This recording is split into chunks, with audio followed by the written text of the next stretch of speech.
നമ്മളെല്ലാവരും ബിസിയാണ്. നമ്മുടെ ലക്ഷ്യങ്ങളിലേക്ക് എത്താൻ എന്തൊക്കെയോ ചെയ്തു കൂട്ടുകയാണ്. പക്ഷെ ഒന്നും കൃത്യമായൊരു റിസൾട്ടിലേക്ക് എത്തുന്നില്ല. എന്തുകൊണ്ടാണ് അങ്ങനെ സംഭവിക്കുന്നതും എന്നതും അതിൻ്റെ മനഃശാസ്ത്രപരമായ കാരണങ്ങളും പരിഹാരങ്ങളുമാണ് ഇന്നത്തെ നമ്മുടെ ചർച്ച. എൻ്റെ ചോദ്യം, സമൂഹത്തിൻ്റെ വിവിധ തലങ്ങളിൽ വർക്ക് ചെയ്യുന്ന അധ്യാപകർ, ബിസിനസ്സുകാർ, സ്റ്റുഡൻസ്, ഇവർക്കൊക്കെ പലതരത്തിലും അവരുടെ ഗോൾ അച്ചീവ് ചെയ്യാനുള്ള അല്ലെങ്കിൽ ലക്ഷ്യത്തിലേക്ക് എത്താനുള്ള കോൺസെൻട്രേഷൻ നഷ്ടപ്പെടുന്നു, ഫോക്കസ് കിട്ടുന്നില്ല തുടങ്ങിയ പരാതികൾ വ്യാപകമാണ്. അങ്ങനെ സംഭവിച്ചുകൊണ്ടിരിക്കുന്ന ഒരു കാലഘട്ടത്തിലാണ് നമ്മളുള്ളത്. മനഃശാസ്ത്രപരമായി എങ്ങനെയാണ് അതിനെ കവർ ചെയ്യാൻ കഴിയുക? മാഷിന്റെ വിശദീകരണം. കോൺസെൻട്രേഷൻ എന്ന് പറയുന്നത് മാനസികമായ ഒരു വ്യാപാരത്തിലാണ്. ഈ മാനസിക വ്യാപാരത്തിൽ നമ്മളുടെ ശ്രദ്ധയെ തകർത്ത് കളയുന്ന ധാരാളം കാര്യങ്ങൾ ഇന്ന് നമ്മുടെ സമൂഹത്തിൽ നടന്നുകൊണ്ടിരിക്കുക. അവിടെയാണ് ഈ അധ്യാപകരും വിദ്യാർത്ഥികളും ബിസിനസ് പേഴ്സൺസും എല്ലാവരും അവരുടെ ഫോക്കസ് നഷ്ടപ്പെട്ടു പോകുന്നു എന്ന് പറയുന്നത്. അതിൻ്റെ ഒരു മനഃശാസ്ത്രത്തിലേക്ക് വരുമ്പോൾ കാൾ ന്യൂപോർട്ട് എന്ന് പറയുന്ന ഒരു സയൻറ്റിസ്റ്റ്, അദ്ദേഹത്തിന് വിഖ്യാതമായ ഡീപ്പ് വർക്ക് എന്ന് പറഞ്ഞൊരു ബുക്കുണ്ട്. അതിൽ വളരെ വ്യക്തമായി പറയുന്ന ചില കാര്യങ്ങളാണ് ഇന്ന് നമുക്കിവിടെ ചർച്ച ചെയ്യാം. മനുഷ്യൻ്റെ വർക്കുകളിൽ അവൻ്റെ പൂർണ്ണമായ ശ്രദ്ധയും അവൻ ഇഴുകിച്ചേർന്ന് പ്രവർത്തിക്കുകയും ചെയ്യേണ്ട മേഖലകൾ, സമയങ്ങളുണ്ട്. ഈ സമയങ്ങൾ കൃത്യമായി ഉപയോഗിക്കുമ്പോഴാണ് ഒരാൾക്ക് തൻ്റെ കഴിവിനെ പരിപൂർണതയിൽ എത്തിക്കാനായിട്ട് കഴിയും. സാധാരണയായിട്ട് കണ്ടുവരുന്നത്, ഒരാൾ ഒരു ജോലി ചെയ്യുന്നു, ആ ജോലി അദ്ദേഹത്തിന് വലിയ ബുദ്ധിയോ അല്ലെങ്കിൽ കോൺസെൻട്രേഷനോ ഒന്നും ആവശ്യമുള്ള ജോലി ആയിരിക്കണമെന്നില്ല. പക്ഷെ അദ്ദേഹം ജോലിയിലാണ് എന്ന് പറയുന്നു. പക്ഷെ എന്തല്ല, അതുകൊണ്ട് അവിടെ ഒരു പ്രൊഡക്ടിവിറ്റി എന്ത് ചെയ്യുന്നില്ല, ഉണ്ടാകുന്നില്ല. ഒരു വിദ്യാർത്ഥി പഠിക്കാനിരിക്കുന്നു, പക്ഷേ അതൊരു പ്രൊഡക്റ്റീവായിട്ടുള്ള പഠനം അല്ല, എഫക്റ്റീവായിട്ടുള്ളൊരു പഠനമല്ല, കോൺസെൻട്രേറ്റഡ് ആയിട്ടുള്ള പഠനമായിരിക്കണമെന്നില്ല. പുതിയ ഒരു പദ്ധതിയിലേക്ക്, പുതിയൊരു കാര്യത്തിലേക്ക് എന്ത് ചെയ്യാൻ കഴിയുന്നില്ല, ഡീപ്പായിട്ട് ഇറങ്ങാനോ അതിലൊരു വലിയ റിസൾട്ട് കൊണ്ടുവരാനോ ഒരു ബിസിനസ്മാന് കഴിയാതിരിക്കുന്നത് ഡീപ്പ് വർക്കിന്റെ അഭാവം കൊണ്ടാണെന്നാണ് നമുക്ക് മനസ്സിലാക്കാം. ഡീപ്പ് വർക്ക് എന്ന പുസ്തകത്തെ മാഷ് പരാമർശിച്ചു. അപ്പം ദൈനംദിന ജീവിതത്തിൽ ഇത് പ്രായോഗിക തലത്തിൽ കൊണ്ടുവരാൻ കഴിയുന്ന രൂപങ്ങളെ കുറിച്ചൊന്ന് വിശദീകരിക്കാം. ഫോക്കസ് ചെയ്യണമെന്ന് ആഗ്രഹിക്കുന്ന ഒരാൾ ആദ്യമായിട്ട് ചെയ്യേണ്ടതെന്ന് വെച്ചാൽ സെറ്റ് എ ഗോൾ, ഒരു ലക്ഷ്യം ഉണ്ടാകണം, ഒരു മഹത്തായ ലക്ഷ്യം. ഈ മഹത്തായ ലക്ഷ്യം ഉണ്ടെങ്കിൽ മാത്രമേ ഡീപ്പ് വർക്ക് എന്നൊരു പ്രോസസ്സിലേക്ക് മൈൻഡ് എന്ത് ചെയ്യുള്ളൂ, മാറുള്ളൂ. ഒരു ഫോക്കസ് ചെയ്യണം എന്നുള്ള ഒരാൾ എപ്പോഴും ഗോളിലേക്കായിരിക്കണം ആദ്യമായിട്ട് ചെയ്യുന്നത്. ഒരു കണ്ടന്റ് റൈറ്റർ ആണ്, എന്ത് കണ്ടന്റാണ് ഞാൻ ചെയ്യാൻ പോകുന്നത് എന്നുള്ളതിനെ കുറിച്ചൊരു ലക്ഷ്യം അദ്ദേഹത്തിന് ഉണ്ടായിരിക്കണം. ഒരു ബിസിനസ്മാൻ എന്താണ് എൻ്റെ ലക്ഷ്യമെന്ന് വളരെ ക്രിസ്റ്റൽ ക്ലിയർ പിക്ചർ ഉണ്ടായിരിക്കണം. എങ്കിൽ മാത്രമേ അദ്ദേഹത്തിന് എന്ത് ചെയ്യാൻ കഴിയുള്ളൂ, ഡീപ്പ് വർക്കിലേക്ക് എത്തിച്ചേരാൻ കഴിയുള്ളൂ. ഒരാൾ ഒരു ഗോൾ സെറ്റ് ചെയ്തതിനു ശേഷം അദ്ദേഹം ആ വർക്കിലേക്ക് പോകാനിരിക്കുമ്പോഴത്തേനും തടസ്സപ്പെടുത്തുന്ന കാര്യങ്ങളുണ്ടാവും. ഫാമിലി ഇഷ്യൂസ്, അൺവാണ്ടഡ് ടോക്സുകൾ, ന്യൂസസ്, TV, സോഷ്യൽ മീഡിയ, ഇങ്ങനെ വ്യത്യസ്തമായ ഘടകങ്ങൾ ആ വ്യക്തി എന്ത് ചെയ്യും, തടസ്സപ്പെടുന്നുണ്ടാവും. ഈ തടസ്സപ്പെടുത്തുന്ന കാര്യങ്ങളെ എന്ത് ചെയ്യണം, അദ്ദേഹം ഒഴിവാക്കും. അടുത്തൊരു കാര്യം എന്ന് പറയുന്നത്, തൻ്റെ പ്രസൻസ് ഇല്ലാതെ തന്നെ, അല്ലെങ്കിൽ ഞാൻ ഇടപെടാതെ തന്നെ ചില കാര്യങ്ങൾ സോൾവ് ചെയ്യപ്പെട്ടേക്കാം. ഒരു മെയിലിന് മറുപടി കൊടുക്കുക, ഏതെങ്കിലും സോഷ്യൽ മീഡിയയിൽ വന്ന കമൻറ്റുകൾക്കുള്ള ഇൻഫർമേഷൻ കളക്ട് ചെയ്യുക, ഇല്ലെങ്കിൽ ഓഫീസിലുള്ള ഒരു വിവരം ഒരാൾക്ക് പാസ് ചെയ്യുക. ഇങ്ങനെയുള്ള ചില കാര്യങ്ങൾക്ക് ചിലപ്പം എൻ്റെ തന്നെ ഒരു പ്രസൻസ് ആവശ്യം വരണമെന്നില്ല. ഈ സമയത്ത് അദ്ദേഹം എന്ത് ചെയ്യണം, ഈ ഡീപ്പ് വർക്കിലേക്ക് പോകുന്ന ഒരാൾ ഇങ്ങനെയുള്ള ഷാലോ വർക്കുകൾ എന്ത് ചെയ്യണം, പരമാവധി ഒഴിവാക്കാൻ ശ്രമിക്കണം. അടുത്തൊന്ന്, തൻ്റെ ശ്രദ്ധയെ കളയുന്ന എല്ലാ സോണും, എസ്പെഷ്യലി സോഷ്യൽ മീഡിയയുടെ നോട്ടിഫിക്കേഷൻസ്, അതുപോലെ തന്നെ നമ്മളെ ആകർഷിക്കുന്ന ഏതൊക്കെ അറ്റൻഷൻ സീക്ക് ചെയ്യുന്ന എന്തെല്ലാം കാര്യങ്ങളുണ്ടോ അതെല്ലാം എന്ത് ചെയ്യണം, ഒഴിവാക്കാനുള്ള ആപ്പുകൾ അദ്ദേഹം ഉപയോഗിക്കുകയും വളരെ കൃത്യമായ ആ സമയം തൻ്റെ ഡീപ്പ് വർക്ക് വേണ്ടി മാത്രം വിനിയോഗിക്കാൻ ചെയ്യാൻ കഴിയുക എന്നുള്ളതാണ്. ഒരു വിദ്യാർത്ഥി അല്ലെങ്കിൽ ഒരു PhD സ്കോളർ അല്ലെങ്കിൽ അധ്യാപകൻ ഇത്തരം ഡീപ്പ് വർക്കിലേക്ക് പോകാൻ ആഗ്രഹിക്കുകയാണെങ്കിൽ അവർ എടുക്കേണ്ട മുൻകരുതലുകൾ, പ്രാക്ടീസുകൾ എന്തൊക്കെയാണ്? വളരെ നല്ലൊരു ചോദ്യമാണ്. അതായത് ഒരു വ്യക്തിക്ക് തൻ്റെ ശ്രദ്ധയെ കളയുന്ന കാര്യങ്ങൾ ഏതൊക്കെയാണെന്ന് അനലൈസ് ചെയ്യാൻ കഴിയണം. ഫാമിലി ഇഷ്യൂസ് ആയിരിക്കാം, കുട്ടികളുമായി ബന്ധപ്പെട്ട വിഷയങ്ങളായിരിക്കാം, അല്ലെങ്കിൽ അയൽവാസികളോ നാട്ടുകാരോ സോഷ്യൽ ഇവൻറ്റ്സോ ഒക്കെ ആകാം. അപ്പം ഇതിൽ ഞാൻ അവിടെ നിന്ന് കഴിഞ്ഞാൽ എൻ്റെ ശ്രദ്ധ എന്ത് ചെയ്യും, പോകുന്നത് മനസ്സിലാവും. അപ്പോൾ ആ സ്ഥലത്ത് എന്ത് ചെയ്യുക, മാറി നിൽക്കുക. ഒറ്റപ്പെട്ട ഒരു സ്ഥലത്തേക്ക് മാറി നിൽക്കാണ്ട് വേണം. ലോകത്തിൻ്റെ ഏറ്റവും പ്രശസ്തരായ എഴുത്തുകാർ, നോവലിസ്റ്റുകൾ എല്ലാവരും എന്തിട്ടുണ്ട്, ഇങ്ങനെ ഒരു അവസ്ഥയിലേക്ക് മാറിയതിനു ശേഷമാണ് എല്ലാ സാഹിത്യ രചനകളും സംഭവിച്ചിട്ടുള്ളത്. ഇപ്പം ഈ ഒരു മൊണാസ്റ്റിക് ഫിലോസഫി എന്ന് പറയുന്ന മാസങ്ങളോളം, ചിലപ്പോൾ വർഷങ്ങളോളം തന്നെ മാറി നിൽക്കുന്ന ഒരു ഫിലോസഫി അവിടെ ഉപയോഗിക്കാൻ പറ്റും. ഈ ശ്രദ്ധയെ എന്ത് ചെയ്യണം, ഞാൻ അവിടെ എത്തുന്നില്ലെങ്കിലും അവിടെ പ്രശ്നങ്ങളൊന്നും ഉണ്ടാകാത്ത രീതിയിൽ അത് മാനേജ് ചെയ്തിട്ട് കൃത്യസമയം എന്ത് ചെയ്യുന്ന പോലെ ഇവിടെ നിന്നും മാറി നിൽക്കുന്ന ഒരു സിസ്റ്റമാണ് ഒന്നാമത്. രണ്ടാമത്തെ ഒരു കാര്യം എന്ന് പറയുന്നത്, നമ്മൾ തടസ്സപ്പെടുന്ന സോഷ്യൽ മീഡിയ. ഇപ്പം ഇന്നത്തെ ലോകത്താണ് നമുക്ക് സോഷ്യൽ മീഡിയയെ കുറിച്ച് പറയാം. സോഷ്യൽ മീഡിയകളുടെ എല്ലാ ആപ്പുകളെയും ബ്ലോക്ക് ചെയ്യാനുള്ള സംവിധാനങ്ങൾ ഇന്നുണ്ട്. ആ ആപ്പുകളെ കുറിച്ച് മനസ്സിലാക്കുകയും അത് പർച്ചേസ് ചെയ്യുകയും എന്നിട്ട് കൃത്യമായ ഇടപെടലുകളിൽ മാത്രം ഉപയോഗിക്കത്തക്കവണ്ണം നമ്മുടെ സോഷ്യൽ മീഡിയ ഇൻഫ്ലുവൻസിനെ മാറ്റുകയും ചെയ്യുക. എന്നാൽ നമ്മൾ ചെയ്യേണ്ട വർക്കുണ്ട്. നമ്മൾ മെയിൽ അയക്കേണ്ടതുണ്ടാകാം, ചിലപ്പം സോഷ്യൽ മീഡിയയിൽ ഇപ്പോൾ ഇന്റർഫിയർ ചെയ്യേണ്ട ആവശ്യങ്ങളുണ്ട്. അപ്പോൾ ഇതിനൊക്കെ പ്രത്യേക സമയങ്ങൾ എന്ത് ചെയ്യുക, കൃത്യമായി നിർവചിക്കുക. ആ സമയം മാത്രം അവിടെ നമ്മൾ ഉണ്ടാകുകയും ചെയ്യുക. ഇങ്ങനെ കൃത്യമായൊരു ടൈം ടേബിൾ കൊണ്ടുവരുന്ന ഒരാൾക്ക് എന്ത് ചെയ്യാൻ കഴിയും, ഈ വിഷയത്തിൽ വളരെയധികം സ്പെസിഫിക് ആയിട്ട് ഡീപ്പ് വർക്ക് എന്ന് പറയുന്ന അവസ്ഥയിലേക്ക് എത്തിച്ചേരാനായിട്ട് കഴിയും. എനിക്ക് റിസൾട്ട് വേണമെന്ന് കരുതിക്കൊണ്ട് ഇതിനെ അവോയ്ഡ് ചെയ്യാനുള്ള ഒരു മനസ്സെന്ത് ചെയ്യണം, നമ്മൾ സൃഷ്ടിച്ചെടുക്കണം. അപ്പം ഡീപ്പ് വർക്കിലേക്ക് പോകുന്ന ആൾക്കാർക്ക് ആദ്യം വേണ്ടത് ഒരു സഹനശേഷിയാണ്. ഇതിനൊരു പ്രാക്ടീസ് എന്ന് പറയുന്നത്, നമ്മൾ ഒരു ക്യൂവിൽ നിൽക്കുന്നു, ഇല്ലെങ്കിൽ നമ്മൾ ഡോക്ടറെ വെയിറ്റ് ചെയ്ത് നമ്മൾ വെളിയിൽ കാത്തിരിക്കുകയാണ്, ഇല്ലെങ്കിൽ നമുക്കൊരു അപ്പോയിൻമെൻ്റ് ഉണ്ട്, ഒരാളെ കാണാം, നമുക്കൊരു അരമണിക്കൂർ സമയമുണ്ട്. ഈ സമയത്ത് സാധാരണയായിട്ട് നമ്മൾ ചെയ്യുന്നത് ഉടനെ തന്നെ ഫോണിൽ എടുത്ത് നമ്മൾ റീൽസ് കാണും, അല്ലെങ്കിൽ എന്തെങ്കിലും സോഷ്യൽ മീഡിയ ആക്ടിവിറ്റീസിലേക്ക് പോകും. അപ്പോൾ അതോടുകൂടി അദ്ദേഹം ബിസിയായി. ആ സോഷ്യൽ മീഡിയയിലെ റിക്രിയേഷനിലേക്ക് അദ്ദേഹം പോയി കഴിഞ്ഞു. അദ്ദേഹത്തിന് കോൺസെൻട്രേഷൻ നഷ്ടപ്പെടും. അപ്പം ഈ ഒരു 10 മിനിറ്റ് കോൺസെൻട്രേറ്റ് ചെയ്യാനായിട്ട് നമുക്ക് പ്രാക്ടീസ് ചെയ്യാൻ പറ്റുന്നില്ല.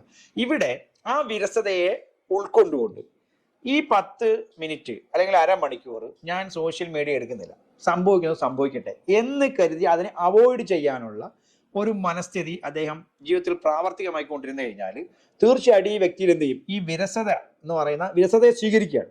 ആ വിരസതയെ സ്വീകരിക്കുമ്പോൾ മനസ്സ് എന്ത് ചെയ്യുന്നുണ്ട്, കോൺസെൻട്രേറ്റ് ചെയ്യാൻ വേണ്ടി ശ്രമിച്ചുകൊണ്ടിരിക്കുക. അപ്പം ചുറ്റുമുള്ള വ്യക്തികളെ ശ്രദ്ധിക്കാം, അവരുടെ നീക്കങ്ങൾ, കാര്യങ്ങൾ നമുക്ക് ശ്രദ്ധിച്ചുകൊണ്ടിരിക്കാം. ഒരു വിശ്വാസിയായ മനുഷ്യനാണെങ്കിൽ എന്ത് ചെയ്യാം, പ്രാർത്ഥനകളിലേക്ക് അവരുടെ മനസ്സിൽ എന്ത് ചെയ്യുക, ഇതിനെ കൊണ്ടുവരാനായിട്ട് കഴിയുക. താൻ ഉദ്ദേശിക്കുന്ന ചില കാര്യങ്ങളെ കുറിച്ച് മാത്രം ചിന്തിക്കാൻ ശ്രമിക്കുക. അപ്പൊ ഇങ്ങനെയുള്ള ചില പോയിന്റുകൾ മാത്രം കോൺസെൻട്രേറ്റ് ചെയ്യാൻ ശ്രമിക്കുന്ന ആ സമയങ്ങളെ കൃത്യമായി ഉപയോഗിക്കുകയാണെങ്കിൽ യഥാർത്ഥത്തിൽ ഒരു വിരസതയാണ്, പക്ഷെ അതിനെ എന്ത് ചെയ്യാം, വളരെ എക്കണോമിക്കലായിട്ട് നമുക്ക് ഉപയോഗിക്കാനായിട്ട് കഴിയുന്ന അവസ്ഥ. ഇതാണ് ഒന്നാമതായി ഡീപ്പ് വർക്കിലേക്ക് പോകേണ്ട ഒരാൾ അതിന്റെ സമയം കൂട്ടിക്കൂട്ടി കൊണ്ടുവരിക. 5 മിനിറ്റ് ശ്രദ്ധിക്കാൻ പറ്റുക, അല്ലെങ്കിൽ തനിക്ക് സോഷ്യൽ മീഡിയയിൽ നിന്ന് മാറി നിന്ന് മറ്റുള്ള തടസ്സങ്ങൾ മാറി എൻ്റെ മനസ്സിനെ ഒന്നും ചെയ്യാതെ ശാന്തമാക്കാൻ കഴിഞ്ഞു എങ്കിൽ അദ്ദേഹത്തിന് വളരെ പെട്ടെന്ന് തന്നെ ഡീപ്പ് വർക്കിലേക്ക് പോകാനായിട്ട് കഴിയും. അപ്പം കാൾ ഇങ്ങനെ സംബന്ധിച്ചിട്ട് പറയുന്ന ഒരു സംഭവമുണ്ട്. അദ്ദേഹം വലിയൊരു സൈക്കോളജിസ്റ്റ് ആണ്. അദ്ദേഹത്തിന്റെ ഗവേഷണങ്ങൾക്ക് വേണ്ടിയിട്ട് അദ്ദേഹം ഒരു പ്രത്യേക ബിൽഡിംഗ് തന്നെ ഉണ്ടാക്കി, ടവർ എന്ന് പറയുന്നത് ഒരു 20 ബിൽഡിംഗ്. അതിന് ചാവി അദ്ദേഹത്തിൽ മാത്രമാണ്. ഓരോ മനുഷ്യനും അത് പ്രവേശനമില്ല, ഇലക്ട്രിസിറ്റി ഇല്ല, ടെലിഫോൺ ഇല്ല, ഒരു സംവിധാനങ്ങളും ഇല്ല. അദ്ദേഹം പഠിക്കാനായിട്ട് കയറി കഴിഞ്ഞാൽ അദ്ദേഹം ആവശ്യമുള്ള സമയത്ത് ഒരു പ്രത്യേക മണി അടിക്കും, അപ്പോൾ ഫുഡോ വെള്ളമോ കൊണ്ടുവരും, തിരിച്ചു വയ്ക്കണം. ഒരു മീറ്റിങ്ങുകളോ ഒന്നുമില്ല. എല്ലാ ആക്ടിവിറ്റീസിൽ നിന്നും മാറി ഒരു ദിവസം വളരെയധികം സമയം ഈ ബിൽഡിങ്ങിൽ മാത്രമാണ് അദ്ദേഹം ചിലവഴിച്ചിരുന്നത്. ഇങ്ങനെ മാസങ്ങളോളം ചിലവഴിച്ചിട്ടാണ് അദ്ദേഹം തന്നെ ഗവേഷണങ്ങൾ എന്ത് ചെയ്തത്, സൈക്കോളജി ഗവേഷണം പൂർത്തിയാക്കി. ഇതൊരു ഉദാഹരണമാണ്. അപ്പൊ ഇത്രയും സമയം മറ്റ് ജനങ്ങളിൽ നിന്ന്, സോഷ്യൽ മീഡിയയിൽ നിന്നൊക്കെ മാറി നിൽക്കാനുള്ള ഒരു ത്യാഗം, ആ ത്യാഗമാണ് ഡീപ്പ് വർക്കിന്റെ കാതൽ എന്ന് പറയുന്നത്. അപ്പൊ അത് അധ്യാപകനാകട്ടെ, വിദ്യാർത്ഥി ആകട്ടെ, ഒരു ബിസിനസ്മാൻ ആകട്ടെ, ഈ ഒരു ത്യാഗസന്നദ്ധതയാണ് ഇതിൽ ആദ്യമായിട്ട് ഒരു ആളെ ആർജിക്കേണ്ട കാര്യം. ഇത് പ്രാക്ടീസ് കൊണ്ട് മാത്രമേ നമുക്ക് നേടിയെടുക്കാൻ കഴിയുള്ളൂ. അതാണ് നമ്മൾ സിവിൽ സർവീസിന്റെ എക്സാമിനുകളിൽ വർഷങ്ങളോളം 3-4 വർഷങ്ങൾ സോഷ്യൽ മീഡിയ ഉപയോഗിക്കാത്ത ആളാണ് കഴിഞ്ഞ വർഷങ്ങളിലൊക്കെ സിവിൽ സർവീസ് റാങ്കിൽ വന്നത്. IIT-യുടെ എൻട്രൻസ് എക്സാമിനുകളിലും നീറ്റിന്റെ എക്സാമിനുകളിലും ഒക്കെ സോഷ്യൽ മീഡിയ അവോയ്ഡ് ചെയ്തവരാണ്. അതൊരു സാക്രിഫൈസിങ് ആണ്. അപ്പൊ ഈ സോഷ്യൽ മീഡിയ അവോയ്ഡ് ചെയ്യുക, കുടുംബ ബന്ധങ്ങളിൽ, മീറ്റിങ്ങുകളിൽ, ഫംഗ്ഷനുകളിലൊക്കെ പങ്കെടുക്കാതിരിക്കുക, അനാവശ്യമായ എല്ലാ പ്രോഗ്രാമുകളെയും മാറ്റുക, ശാല വർക്കിൽ നിന്ന് ഒഴിഞ്ഞു നിൽക്കുക, ഇങ്ങനെ കൃത്യമായ ഒരു ഇടവേളകളിൽ മാത്രം ഇതിനെയൊക്കെ ഉപയോഗിക്കുകയും ശാസ്ത്രീയമായി ഡീപ്പ് വർക്കിലേക്ക് പോവുകയും ചെയ്ത ആൾക്ക് വളരെ കൃത്യമായിട്ട് ഈ ഫോക്കസിങ്ങിലൂടെ തന്നെ ലക്ഷ്യം നേടിയെടുക്കാനായിട്ട് കഴിയും. ഇത്തരം ഡീപ്പ് വർക്കിലേക്ക് കടക്കുന്ന ആളുകളെ സംബന്ധിച്ചിടത്തോളം സാധാരണക്കാരാണ് ഏറ്റവും കൂടുതൽ ഇത്രയും വലിയ സന്യാസത്തിലേക്ക് കടക്കാനുള്ള ദുർഘടമായ വഴികളാണ്. അപ്പോൾ അവരനുഭവിക്കുന്ന വിഷമങ്ങളുണ്ടാവും, പ്രയാസങ്ങളുണ്ടാവും, തടസ്സങ്ങളുണ്ടാവും. അതെന്തൊക്കെയാണ്, അതെങ്ങനെ തരണം ചെയ്യാം? ചുരുക്കത്തിൽ നമുക്ക് ഇൻക്യുബേഷൻ, ഇല്ലുമിനേഷൻ എന്ന് പറയാം. തൻ്റെ ലക്ഷ്യത്തെ എന്ത് ചെയ്യുന്നു, ആദ്യം ഉള്ളിലേക്ക് കൊടുക്കുകയാണ്. ഇപ്പോൾ ഒരു അധ്യാപകൻ ഞാൻ പഠിപ്പിക്കാൻ പോകുന്ന ഒരു ചാപ്റ്ററിനെ കുറിച്ച് നല്ല ലേണിംഗ് എക്സ്പീരിയൻസ് കൊടുക്കണം എന്ന് ആഗ്രഹിക്കുന്ന ഒരു അധ്യാപകൻ ക്ലാസ് റൂമിൽ വ്യത്യസ്തമായ ഒരു ലേണിംഗ് എക്സ്പീരിയൻസ് കുട്ടികൾക്ക് കൊടുക്കണമെന്ന് ആഗ്രഹിക്കുമ്പോൾ ഈ പ്രോബ്ലത്തെ എന്ത് ചെയ്യുന്നു, അതാണ് ആൻസർ കണ്ടെത്തുക എന്നുള്ളതാണ് തൻ്റെ ഗോൾ. അപ്പോൾ ആ പ്രോബ്ലത്തെ എന്ത് ചെയ്യുന്നു, ഇന്ത്യക്ക് എടുക്കുന്നു. ഇന്ത്യക്ക് ചെയ്യാൻ ഇൻക്യുബേഷൻ എന്ന് പറഞ്ഞ പ്രോസസ്സാണ്. എന്ന് പറഞ്ഞാൽ അട വെക്കുക എന്നുള്ളതാണ്. അട വെക്കുക, കോഴിമുട്ട അട വെച്ച് വിരിക്കാൻ വേണ്ടി വെക്കുന്ന പറഞ്ഞാൽ ഈ അട വെക്കുന്ന സമയത്ത് എന്ത് ചെയ്യുന്നില്ല, കുറേ ദിവസത്തേക്ക് അല്ലെങ്കിൽ സമയത്തേക്ക് ഇതിന് യാതൊരു മാറ്റം നമുക്ക് കാണാൻ കഴിയില്ല. പക്ഷേ ആഫ്റ്റർ 19 days or 20 days കഴിയുമ്പോൾ എന്ത് ചെയ്യുന്നു, ഈ കോഴിമുട്ട വിരിയുന്നുണ്ട്. കോഴിമുട്ട വിരിഞ്ഞ് വെളിയിൽ വരുമ്പോഴാണ് നമ്മൾ കാണുന്ന കോഴിക്കുഞ്ഞുണ്ട് എന്ന്. അപ്പോഴാണ് സന്തോഷം ഉണ്ടാകുക. അപ്പോൾ ഈ ഇൻക്യുബേഷൻ കഴിഞ്ഞൊരു ഇല്ലുമിനേഷൻ ഉണ്ടാവും. ഈ ഇല്ലുമിനേഷൻ ഉണ്ടാകണമെങ്കിൽ ഡീപ്പ് വർക്കിലേക്ക് പോകണം. തോട്ട്സ് ഡീപ്പായിരിക്കണം. ഇതിനാണ് നമ്മൾ ഡീപ്പ് വർക്ക് എന്ന് ഉദ്ദേശിക്കുന്നത്. അപ്പൊ ഈ മനസ്സിനെ അങ്ങനെ വളരെ ഏകാന്തമായി കൊണ്ടുവരാനുള്ള ഒരു അവസ്ഥയാണ് ഒരാൾ ഉണ്ടാക്കിയെടുക്കേണ്ടത്. ഇതിനുള്ള സിറ്റുവേഷനാണ് നമ്മുടെ ചോദ്യത്തിലുള്ളത്. ഭൂമിയിൽ മനുഷ്യന്റെ സ്വൈരവികാരത്തിന് പകലിനെ സംവിധാനിച്ച പ്രകൃതി രാത്രിയിൽ ഉറങ്ങാൻ വേണ്ടിയാണ് നമുക്ക് അനുവദിച്ചിട്ടുള്ളത്. അപ്പൊ കൃത്യമായ ഉറക്കവും ഉണർച്ചയുമുള്ള വേക്കപ്പ് ആൻഡ് ബെഡ് ടൈം ഉള്ള ഒരാൾക്ക് നല്ല ഡീപ്പ് വർക്കിലേക്ക് പോകാനുള്ള പ്രാഥമിക സാഹചര്യം ഒരുക്കി കിട്ടും. അപ്പൊ നല്ലൊരു വേക്കപ്പും ബെഡ് ടൈമും അത്യാവശ്യമാണ്. രണ്ടാമതായിട്ട് വേണ്ടതെന്ന് പറയുന്നത്, താൻ ഏത് പ്രോബ്ലത്തിനാണോ സൊല്യൂഷൻ കണ്ടെത്താൻ പോകുന്നത്, അല്ലെങ്കിൽ തന്റെ ഗോളിലേക്ക് പോകേണ്ടത് ഏതാണ് എന്ന് സെറ്റ് ചെയ്ത് കഴിഞ്ഞാൽ ഇൻക്യുബേഷൻ ആൻഡ് ഇലുമിനേഷൻ എന്ന പ്രോസസ്സിലേക്ക് പോകാൻ മൈൻഡ് ക്ലിയർ ആയിരിക്കണം. അവിടെയാണ് നമ്മൾ പറയുന്ന ഡിസ്റ്റർബൻസിനെ എന്ത് ചെയ്യണം, ഒഴിവാക്കുക എന്ന് പറയുന്ന പ്രോസസ്സ് നടക്കുന്നത്. അപ്പൊ ഇൻക്യുബേഷൻ ഇലുമിനേഷൻ വന്നു കഴിഞ്ഞാൽ ഉടൻ തന്നെ എന്ത് ചെയ്യണം, അത് റൈറ്റ് ഡൗൺ ചെയ്ത് പോയിന്റ് ബൈ പോയിന്റ് ആയിട്ട് വെച്ച് അതിനെ എന്ത് ചെയ്യണം, സ്ക്രൂട്ടനൈസ് ചെയ്ത് സെറ്റ് ചെയ്ത് അതിനെ വളരെ ചിട്ടയോടുകൂടി അത് പ്രാക്ടിക്കലാക്കി കൊണ്ടുവരാനുള്ള സംവിധാനത്തിലേക്ക് പോകണമെങ്കിലും ഈ ഡീപ്പ് വർക്കിംഗ് ടൈം തന്നെ അത് ചെയ്യണം. ഒരു ബിസിനസ്സുകാരൻ ഐഡിയ കിട്ടി, കുറെ കഴിയുമ്പോഴത്തേനും അത് ഡിസ്റ്റർബ് ആയി പോയേക്കാം, അന്നേരം തന്നെ അത് റൈറ്റ് ഡൗൺ ചെയ്യാനാണ്. ആ ഇലിമിനേഷൻ ഉണ്ടാകുന്ന സമയത്ത് തന്നെ ഇങ്ങനെ ചെയ്യാം അങ്ങനെ ചെയ്യാമെന്ന് തോന്നുന്ന ഒരു ബിസിനസ്സുകാരന് വരുന്നു, ഒരു അധ്യാപകന് വരുന്നു. അപ്പം ആ ഒരു ഇലിമിനേഷൻ പോയിന്റ് തന്നെ എന്ത് ചെയ്യണം, റൈറ്റ് ഡൗൺ ചെയ്യുകയും അത് നോട്ട് ഡൗൺ ചെയ്യുകയും ചെയ്തിട്ട് പിന്നെ അതിനെ എന്ത് ചെയ്യണം, പ്രയോറിറ്റൈസ് ചെയ്തിട്ട് നമ്മൾ പ്രൊജക്റ്റിലേക്ക് പോകണം. അപ്പൊ നല്ല ഒരു മാനസിക സന്തുഷ്ടി ലഭിക്കുന്ന ഒരു പ്രവർത്തനത്തിന്റെ തുടക്കം എന്ന് പറയുന്നത് തന്റെ കരുതൽ, അതായത് ഇന്റൻഷനാണ്. ഞാനൊരു പ്രവൃത്തി ചെയ്യാൻ പോകുന്നു എന്നുള്ള ഒരു ഗോൾ സെറ്റ് ചെയ്ത് അതിലേക്ക് ഇരിക്കുന്ന എല്ലാ ഡിസ്റ്റർബൻസിനെയും മാറ്റി ഏകമായിട്ട് ഇരുന്ന് മനസ്സിനെ കോൺസെൻട്രേറ്റ് ചെയ്ത് വളരെ കൃത്യമായി ആ പ്രൊജക്റ്റിൽ മാത്രം ശ്രദ്ധിക്കുക എന്നുള്ളതാണ്. ഏത് ഈ പറയുന്ന വിദ്യാർത്ഥി ആകട്ടെ, അധ്യാപകനാകട്ടെ, ബിസിനസ്മാൻ ആകട്ടെ, ഒരു നോവൽ എഴുത്തുകാരനാകട്ടെ, ഒരു ദശദിന പ്രഭാഷണത്തിന് പോകുന്ന ഒരാളാകട്ടെ, അദ്ദേഹത്തിന്റെ കണ്ടുകളൊക്കെ വളരെ കൃത്യമായി എന്ത് ചെയ്യണം, ഓരോന്നിനും ഉപഭോക്തകമായ തെളിവുകൾ അദ്ദേഹത്തിന് ലഭിക്കണമെങ്കിൽ ഈ പറയുന്ന കോൺസെൻട്രേഷൻ ആവശ്യമാണ്, ഈ ഫോക്കസ് ആവശ്യമാണ്. ഈ ഫോക്കസിലേക്കാണ് നമ്മൾ വരുന്നത്. നമുക്കറിയാം, സൂര്യപ്രകാശം ഒരു പേപ്പറിനെയും കത്തിക്കുന്നില്ല, ഒരു പഞ്ഞിയെയും കത്തിക്കുന്നില്ല. പക്ഷെ ആ സൂര്യപ്രകാശം നമ്മൾ ഒരു കോൺവെക്സ് ലെൻസിലേക്ക് കടത്തിക്ക് വിട്ടു കഴിഞ്ഞാൽ ആ ഫോക്കസ് ചെയ്ത് കഴിഞ്ഞാൽ ആ പഞ്ഞി കത്തും, അല്ലെങ്കിൽ ആ പേപ്പർ കത്തുന്നുണ്ട്. അപ്പൊ അതിനർത്ഥം എനർജി അവിടെയുണ്ട്, പക്ഷെ കോൺസെൻട്രേഷൻ ഇല്ല എന്നുള്ളതാണ് അവിടെ. ഇത് diverging energy and converging energy എന്നാണ്. സൂര്യനിൽ നിന്ന് പുറപ്പെടുന്ന പ്രകാശങ്ങൾ ഡൈവേർജിങ് എനർജിയാണ്, പക്ഷെ കോൺവെക്സ് ലെൻസിലേക്ക് വന്ന പ്രകാശം അത് കൺവേർജിങ് ആയി. ഡൈവേർജിങ് എനർജിയെ കൺവേർജിങ് എനർജിയാക്കി മാറ്റിയപ്പോഴാണ് അവിടെ എന്ത് ചെയ്തത്, അത് കത്തിയത്. എന്ന് പറഞ്ഞ പോലെ നമ്മുടെ തോട്ട് ഡൈവേർജ് ചെയ്ത് പോകുന്നുണ്ട്. ഈ ഡൈവേർജിങ് ഫോക്കസിൽ നിന്നും ഡൈവേർജിങ്ങിൽ നിന്നും നമ്മുടെ തോട്ട്സിനെ ഫോക്കസിങ്ങിലേക്ക്, കൺവെർജിങ്ങിലേക്ക് വരുമ്പോഴാണ് അവിടെ എന്ത് ചെയ്യുന്നത്, റിസൾട്ട് ഉണ്ടാകുന്നത്. അവിടെയാണ് ഡീപ്പ് വർക്കിന്റെ പ്രാധാന്യം. ഗംഭീരമായൊരു തോട്ടാണ് മാഷ പറഞ്ഞത്. സൂര്യപ്രകാശം വിഭിന്ന സ്ഥലങ്ങളിലേക്ക് പോകുന്നതിന് ഒരു ലെൻസിലേക്ക് ഫോക്കസ് ചെയ്യുമ്പോൾ അതിലേക്ക് മാത്രം കേന്ദ്രീകരിച്ച് തീ കത്തും എന്ന് പറഞ്ഞതുപോലെ മനസ്സ് നമ്മുടെ കൃത്യമായ ഫോക്കസിലേക്ക് എത്തുമ്പോൾ തീർച്ചയായിട്ടും നമ്മുടെ ലക്ഷ്യത്തിലേക്ക് എത്തും എന്നുള്ളത് എനിക്ക് തന്നെ പെട്ടെന്ന് അത് മനസ്സിലായി. വളരെ സന്തോഷം. ഗംഭീരമായൊരു തോട്ടാണ്.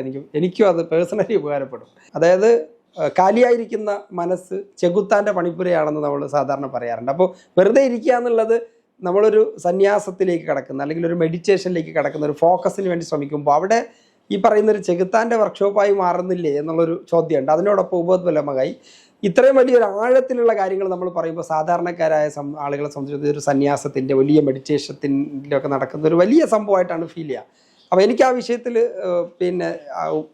ഉപോത്ബലകമായി കൂട്ടിച്ചേർക്കാനുള്ളത്, 1000 മൈൽ ഒരാൾ സഞ്ചരിക്കാവുന്നതാണ് ലക്ഷ്യമെങ്കിൽ ഒരു സ്റ്റെപ്പ് വെച്ചാൽ മാത്രമേ അതിലേക്ക് തുടക്കം കുറിക്കാൻ കഴിയൂ എന്നുള്ളതാണ്. അപ്പോൾ ഈ പറഞ്ഞ വലിയ വലിയ കാര്യങ്ങളിൽ ഈ കിട്ടുന്ന 5 മിനിറ്റ് 10 മിനിറ്റ് ഒക്കെ അതിൻ്റെ മെഡിറ്റേഷൻ്റെ ഒരു പ്രാക്ടീസ് ഉണ്ടാക്കുക എന്നുള്ളതാണ് മാഷ് പറഞ്ഞു വെച്ചത്. അപ്പോൾ എൻ്റെ ആദ്യത്തെ ചോദ്യത്തിലേക്ക് മാഷിൻ്റെ മറുപടി പ്രതീക്ഷിക്കുന്നു. നമുക്ക് മഹത്തായ ലക്ഷ്യമുണ്ട്, ആ ലക്ഷ്യത്തിലേക്കാണ് നമ്മൾ പോകാൻ ചെയ്യുന്നത്. ഓക്കെ, ഓൾറെഡി നമ്മുടെ മനസ്സിൽ ഇൻക്യുബേഷൻ ഉണ്ട്. നമ്മുടെ സമയത്തെ വളരെ കൃത്യമായിട്ട് എന്ത് ചെയ്യാൻ പറ്റും. ഈ സമയം ഇപ്പം നമ്മൾ ഉദ്ദേശിക്കുന്ന ഒരു ക്യൂവിൽ നിൽക്കുന്നു, അല്ലെങ്കിൽ ഡോക്ടറെ വെയിറ്റ് ചെയ്തിരിക്കുന്ന സമയത്ത് നമുക്ക് എന്ത് ചെയ്യാം, 2-3 കാര്യങ്ങളോടെ ചെയ്യാം. ഡു നത്തിങ് എന്ന് ഉദ്ദേശിക്കുന്നത് നമ്മളുടെ മൈൻഡിനെ ഡിസ്റ്റർബ് ചെയ്യുന്ന ആക്ടിവിറ്റീസിൽ നിന്നും മാറുക, അതിനെ തടസ്സപ്പെടും, നമ്മുടെ ഫോക്കസിനെ നഷ്ടപ്പെടുത്തുന്ന കാര്യങ്ങളിൽ നിന്നും മനസ്സിനെ എന്ത് ചെയ്യാം, നമ്മുടെ പ്രവർത്തനം, ശരീരത്തെ മാറ്റി നിർത്തുക എന്നുള്ളതാണ്. അപ്പോൾ ഇവിടെ ബ്രെയിനെ നമ്മൾ ഒരു ഫോക്കസിലേക്ക് കൊണ്ടുവരാൻ വേണ്ടിയുള്ള ഒരു പരിശീലന പദ്ധതിയാണത്. ആ പദ്ധതി യഥാർത്ഥത്തിൽ നമ്മൾ പറഞ്ഞ വിശ്വാസികളാണെങ്കിൽ എന്ത് ചെയ്യാം, ഡിസ്റ്റർബ് ആകാതിരിക്കാൻ വേണ്ടി അവർക്ക് എന്ത് ചെയ്യാം, പ്രാർത്ഥനകളിലേക്ക് പോകാം, കൗണ്ട് ചെയ്യാം. ചില പ്രാർത്ഥനകളൊക്കെ മന്ത്രങ്ങളൊക്കെ വിട്ടുകൊണ്ട് അവർക്ക് കൗണ്ട് ചെയ്തെടുക്കാൻ പറ്റും. ഇനിയല്ല, ഒരു നിരീക്ഷണവാദിയാണ്, മെഡിറ്റേഷനിലേക്ക് പോകാം. റെസ്പിറേറ്ററി ആക്ടിവിറ്റീസിൽ വളരെ കാമായിട്ടിരുന്ന് എന്ത് ചെയ്യാൻ പറ്റും, വളരെ നല്ല മൈൻഡിനെ പ്ലസന്റ് മൈൻഡ് കൊണ്ട് മെഡിറ്റേഷൻസ് നമുക്ക് ചെയ്യാൻ പറ്റും. അപ്പം ഇത് ഒരിക്കലും ഒന്നും ചെയ്യാതിരിക്കുക എന്ന് പറയുന്നതിൻ്റെ ബാഹ്യാർത്ഥം എന്നോ ആന്തരിക അർത്ഥം എന്ന് പറയുന്നത് നമ്മൾ മനസ്സൊരിക്കലും കാര്യമാകുന്നില്ല, മറിച്ച് നമ്മൾ നമ്മുടെ ലക്ഷ്യത്തിലേക്ക് പോകാൻ വേണ്ടി നമ്മുടെ മനസ്സിനെ നമ്മൾ ട്യൂൺ ചെയ്ത് കൊണ്ടുവരിക എന്നുള്ളതാണ്. ഈ ട്യൂണിങ്ങിൻ്റെ ഒരു അവസ്ഥയാണ് നമ്മളിവിടെ ഈ പറയുന്ന ഡു നത്തിങ് എന്ന് പറയുന്ന പോയിന്റാണ് ഉദ്ദേശിക്കുന്നത്.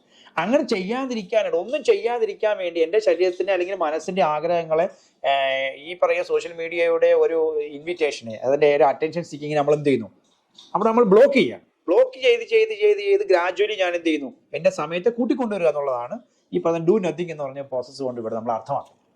മാഷ് പറയുന്ന അനുസരിച്ച് ഇത് ഏറ്റവും കൂടുതൽ ആളുകൾ ഒരുപാട് ചിന്തിച്ച് കൂട്ടുന്നു, കുറേ ഹാർഡ് വർക്ക് ചെയ്യുന്നു, പക്ഷെ കൃത്യമായൊരു റിസൾട്ട് എത്തുന്നില്ല. അപ്പോൾ അനാവശ്യമായ ഒരുപാട് സമയം ഇവർ കളയുന്നു എന്നുള്ളതാണല്ലോ അതിൻ്റെ അർത്ഥം. അതെങ്ങനെയൊക്കെയാണ് മാഷിൻ്റെ നിരീക്ഷണത്തിൽ?